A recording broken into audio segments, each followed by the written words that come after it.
If there's one figure that scared the living daylights out of you during the slasher film era, it was none other than Freddy Krueger, a razor-clawed Christmas sweater and fedora-wearing psychopath that haunted your every dream, turning them into hellish nightmares where he claimed your soul.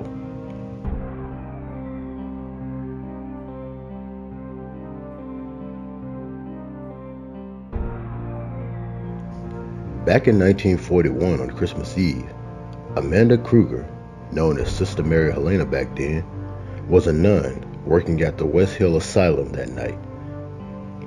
Staff locked down the facility for the holiday, but the guards missed taking notice of Amanda, as she was trapped inside with 100 maniacs that brutally beat and raped her, with one impregnating her. 9 months later, she gave birth to a son, Freddy.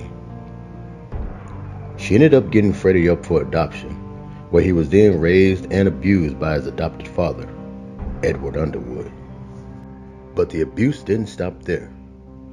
He was constantly teased and bullied by fellow students that would taunt him every day, calling him the son of 100 maniacs.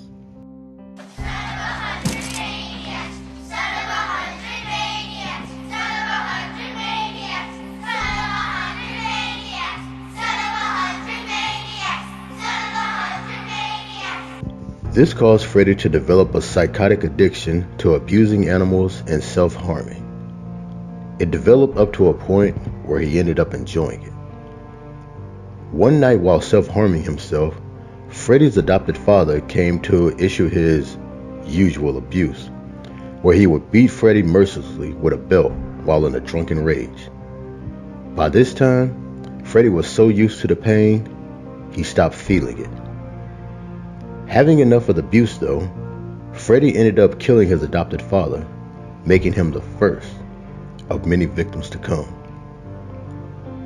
As time went by, Freddy would end up marrying a woman named Loretta, and they would have a daughter, Catherine. He would also later on kill Loretta as she discovered his secret in his basement, where unfortunately, Catherine witnessed it. He made her promise never to tell, but she did. But by doing so, Freddy was arrested for the many child disappearances that happened on Elm Street. Unfortunately, he would never get convicted by law. Though the evidence was overwhelming, a misplaced signature and a drunk judge would end up setting him free. Parents and citizens of Springwood were enraged by this, and therefore decided to take matters into their own hands. Going back to the days of torches and pitchforks, the Springwood townspeople formed a lynch mob, where they trapped Freddy in a basement, doused him with gas, and set him on fire. Little did they know that during this time, Freddy was approached by dream demons that offered him a deal that he could keep continuing in his sadistic ways, as well as get revenge on the people that tortured him. Freddy agreed with this, and the nightmare, as we all know, started. Entering their dreams, Freddy would twist them into his sickening nightmares, feeding off the victim's fears, which powered her. But Freddy's victims wasn't just anybody. Oh no. He was out for revenge of the people of Springwood, and there was no better revenge than to take the thing that mattered to him the most, their children. His first victim was a girl named Tina Gray. Just 13 years after being burned alive, he entered her dreams when she went to sleep after being sexually active with her boyfriend, Rod Lane. Killing her in her dream, it manifested into reality, making her murder an unexplainable bloodbath.